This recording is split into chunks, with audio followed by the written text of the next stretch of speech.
Olá galera, sejam bem-vindos a mais um vídeo do canal e nós vamos mergulhar nos temas que nós abordamos nos quizzes dessa semana, trazendo reflexões e insights para vocês.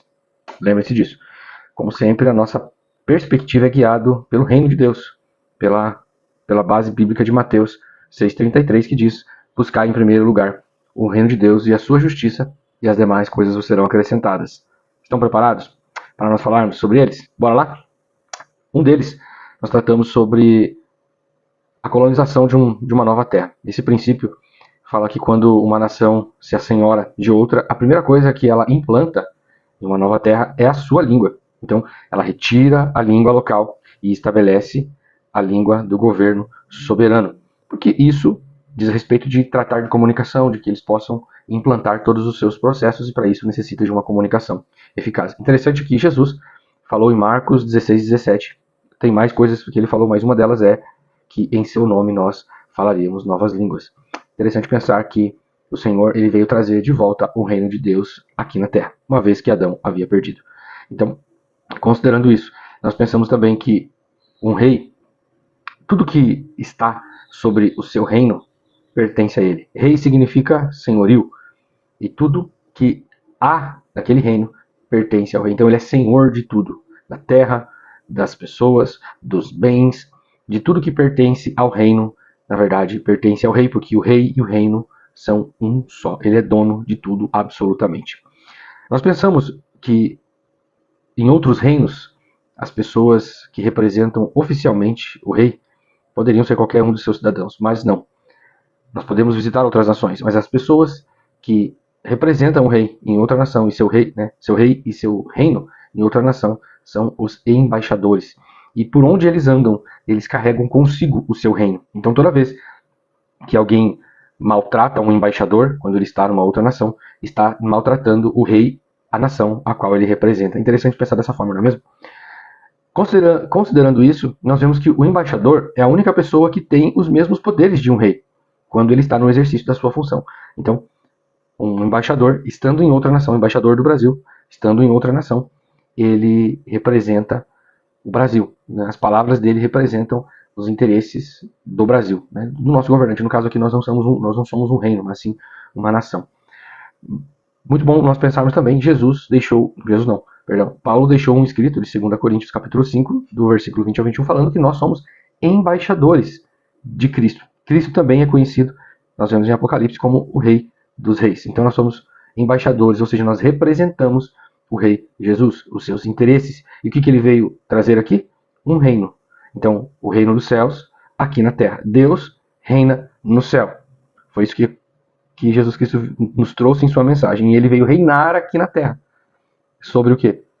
Sobre as tutelas, as orientações do governo do céu. Então, um rei no céu e um rei na terra. E hoje Jesus não está. O Espírito Santo que governa, e nós, debaixo dessa tutela, governamos em várias áreas. É isso que ele espera de nós. Também vemos que um rei, ele se achega ao trono por nascer. Tá? Tudo bem que o primeiro rei estabelecido em uma nação tem que, de certa forma, ter sido escolhido por algum motivo, por algum dom, enfim. Mas a sua continuidade fala de nascer. Então, um rei, ele vai ter um filho e esse filho vai assumir o trono. Interessante pensar, nós vemos em Isaías 6:9 que a Bíblia registra que um menino nasceu, mas um filho se nos deu. Olha que interessante. Um rei pode ter várias pessoas na sua casa, mas quem vai governar em seu lugar é o seu filho, primogênito. E no caso de Deus, é o seu único filho. Muito bom pensar dessa forma. Também nós vemos que em um reino, nós não tem votação. Em um reino, as leis, nenhuma das circunstâncias abrem-se para a votação. Isso é uma democracia. Em um reino verdadeiro, aquilo que o rei decide está decidido. Então ele que aplica as leis, é ele que faz as leis, as suas vontades, os seus intentos tornam-se lei, porque o seu caráter, ele, o rei, o seu caráter e o reino são um só. Tudo se transforma em lei. Considerando isso, em um reino não se revogam leis. Por quê? Porque revogar uma lei indica uma fraqueza do rei, indica que o rei ele muda de opinião, ele muda de ideia. E um rei não quer ter essa reputação. Um rei quer ser algo forte. Ele precisa ser algo, né, precisa ser forte para governar. Então, uma lei não se revoga. Tá? Interessante pensar que como que faz, então, para tratar de leis que talvez foram equivocadas. ou antecipadas. Você não revoga uma lei, você cria outra lei para equiparar ou para corrigi-la, diga-se de passagem. Nós vemos isso muito claro na passagem do livro de Esther, quando o rei Assuero havia, por um de seus capatazes, por assim dizer, por um de seus príncipes, editado uma lei que o povo judeu seria exterminado. E tem todo um decorrer da Bíblia que vocês conhecem.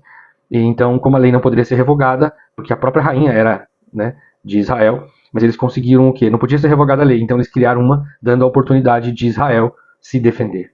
Olha que interessante. A lei não foi quebrada naquele reino. Eles criaram outra e Israel pôde sofrer o benefício, vamos dizer assim, ser beneficiado por aquela lei. Muitas pessoas ajudaram, e tem toda uma questão histórica que vocês conhecem, né, do próprio Israel, fala de Purim, festa de Purim. Pense sobre isso.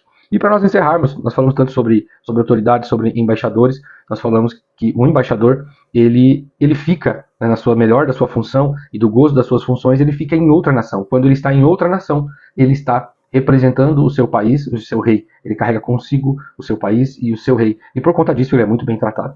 Então quando ele está na sua terra natal, ele é um cidadão como outros, mas quando ele está fora daquele ambiente, ele está representando o seu rei e o seu reino. Fique com essa mensagem e lembre-se de que o Senhor deixou uma mensagem na sua palavra de Gênesis e Apocalipse com respeito a um reino, a um rei e filhos que são acessados, que se tornam filhos por causa do filho primogênito, do unigênito, na verdade, que é o Senhor Jesus. Então fala de um rei e de uma família para governar essa terra. Deus abençoe você e a tua vida.